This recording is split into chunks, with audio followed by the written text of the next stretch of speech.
Canto 13.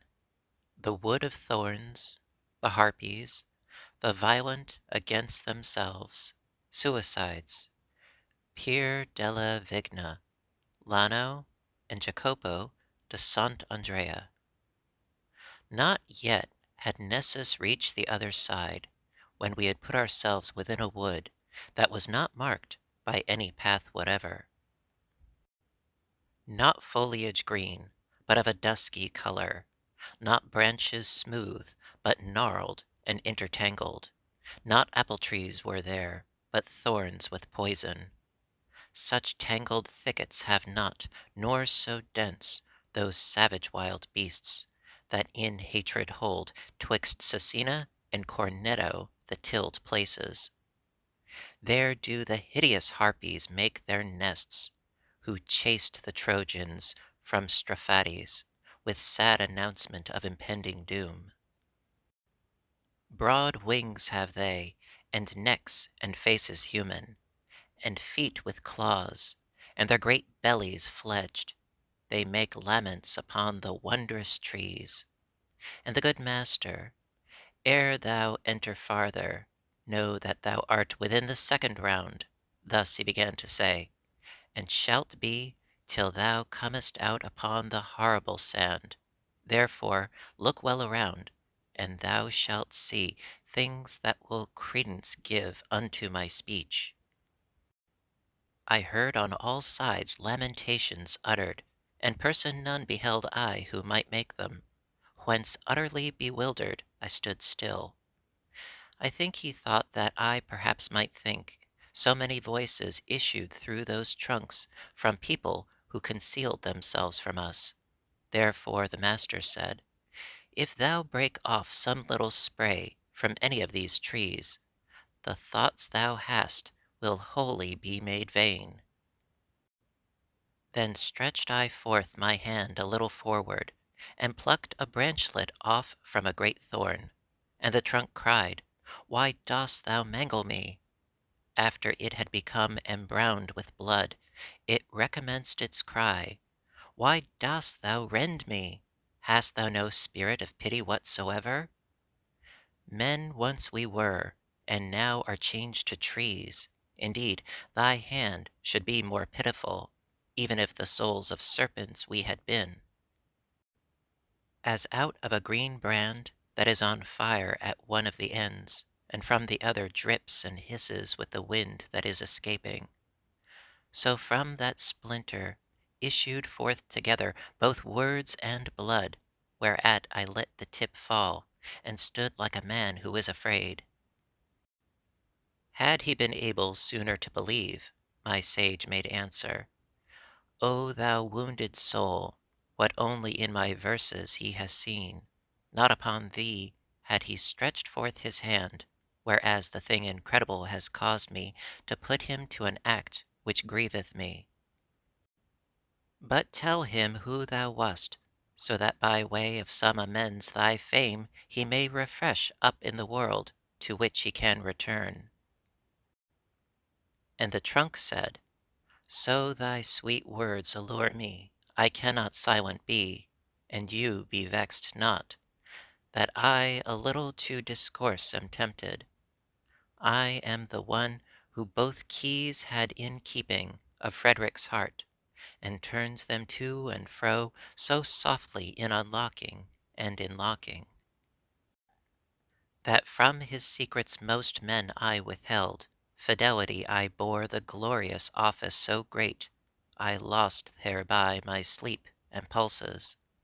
The courtesan, who never from the dwelling of Caesar turned aside her strumpet eyes, death universal, and the vice of courts, inflamed against me all other minds, and they inflamed did so inflame Augustus, that my glad honors turned to dismal mournings.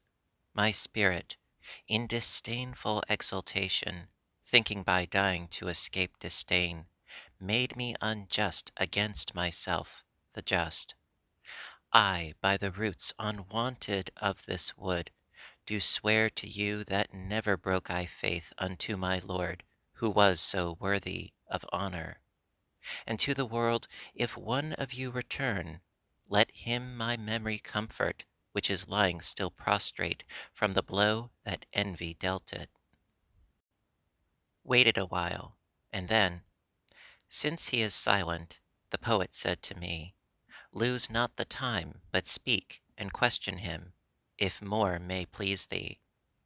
Whence I to him, do thou again inquire concerning what thou thinkest will satisfy me, for I cannot, such pity is in my heart. Therefore he recommenced, so may the man do for thee freely what thy speech implores.